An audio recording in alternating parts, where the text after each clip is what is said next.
Historias de la economía.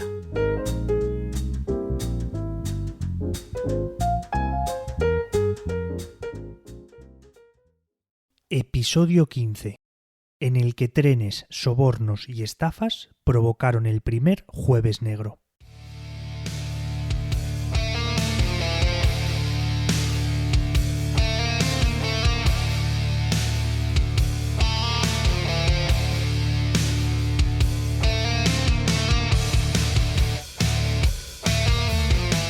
Fue el primer Jueves Negro antes de el Jueves Negro.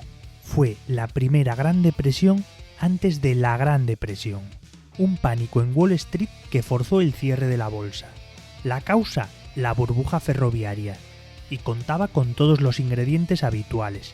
Exceso de especulación, sobreendeudamiento y la chispa del colapso de un banco. Hablamos del 18 de septiembre de 1873.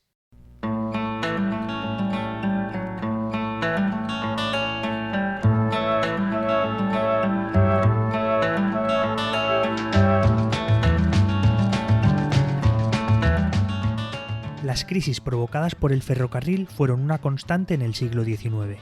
Lo recordaba no hace mucho la Reserva Federal de Nueva York. Fue el siglo de los trenes, al menos en cuanto a burbujas y pánicos bursátiles. La crisis de 1837 y la de 1857, por ejemplo, se pueden achacar directamente a un exceso de inversión en ferrocarril. Mal dirigida, esta inversión acaba poniendo en duda la salud del sistema financiero al completo. Y en la crisis de 1873 pasó lo mismo, pero esta vez con consecuencias más grandes. Provocó la recesión más larga de la historia de Estados Unidos. En una situación que recuerda un poco a la vivida por Lehman Brothers en 2008, fue el hundimiento de un banco el que desencadenó el pánico. Jay Cooke & Company era una entidad que hizo fortuna gracias a los bonos de la guerra civil. Con el dinero ganado hizo agresivas inversiones ferroviarias, especialmente en un trazado que tenía que unir Seattle con Minnesota, siguiendo la frontera de Canadá, más de 2.500 kilómetros. El proyecto se fue a pique. Por un lado, por mala gestión, y por otro, por la estafa de Credit Mobilier, que no tenía nada que ver con este proyecto, pero que tuvo importantes consecuencias para todo el sector. Es un tema complejo, pero la estrategia que siguieron puede que os suene. La Union Pacific Railroad tenía que construir una vía de tren para unir San Francisco con Iowa, en otra conexión entre el oeste y el este, impulsada por el gobierno. Los accionistas de la compañía, a su vez, crearon una constructora, Credit Mobilier, a la que dieron los derechos sobre la línea. Esta empresa, a su vez, compró bonos y acciones de Union Pacific, con el dinero que ésta le daba para construir la línea. Los accionistas de Union Pacific no confiaban en que solo operando la línea fueran a obtener rentabilidad. Entonces, con toda esta maniobra, lo que buscaban era multiplicar los beneficios en la fase de construcción, inflando los costes que pagaba el gobierno. Entre la estafa, los sobornos a los congresistas y los sobrecostes, se estima que más de la mitad del dinero invertido fue dedicado a actividades ajenas a la construcción.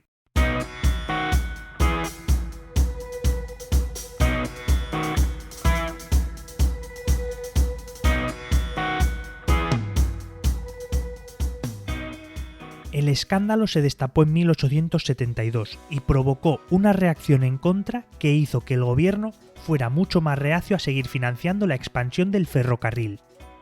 Claro, ante esta situación, Jay Cooke & Company sabe que su proyecto ya no tiene futuro, y además el entorno internacional no acompañaba. En Europa, el colapso de la Bolsa de Viena en 1873 provoca la primera gran crisis económica internacional, pero lo grave llega de Alemania.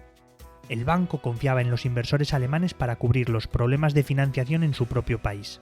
Desde una década antes, los germanos habían mostrado gran interés en bonos y acciones ligadas al ferrocarril de Estados Unidos, y tenían mucho dinero para invertir. Pero la liberalización de la economía alemana, junto con una burbuja inmobiliaria que se vivió en gran parte de Europa, provocó que los inversores dejaran de mirar a Estados Unidos. Fue el golpe definitivo para Jay Cooke & Company, que seguía perdiendo dinero sin control. Finalmente, el 18 de septiembre de 1873, suspendió las retiradas de depósitos en sus oficinas de Nueva York y Filadelfia. Y se desató el pánico. Contaba el New York Tribune que en la sede de la bolsa se elevó un grito monstruoso que hizo parecer que el edificio temblaba. Fue el primer jueves negro de la historia financiera. Pero la bolsa cerró y dio la sensación de que el pánico estaba controlado. Error. El hundimiento de Jay Cooke provocó un efecto dominó que se llevó por delante a otras entidades. Quebraron empresas y el desempleo se disparó. Los problemas fueron de tal magnitud que se le llamó la Gran Depresión. El pánico financiero que meses antes había llegado del viejo continente volvió con fuerza a Europa. Se contagió y vivió su propia parte de la depresión, especialmente dura en Inglaterra. En Estados Unidos se alargó hasta la primavera de 1879, 65 trimestres de contracción, el periodo más largo que ni siquiera con el crack del 29 se alcanzó.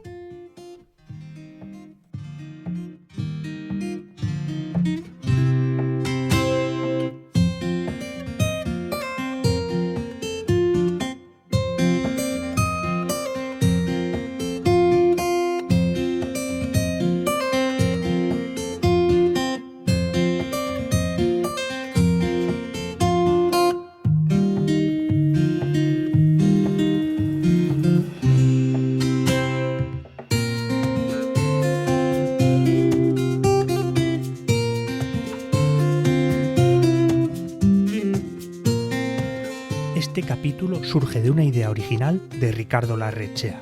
La edición es cosa del ingeniero de sonido Remo Vicario, y la adaptación y la voz son cosa mía, y yo soy Javier Calvo.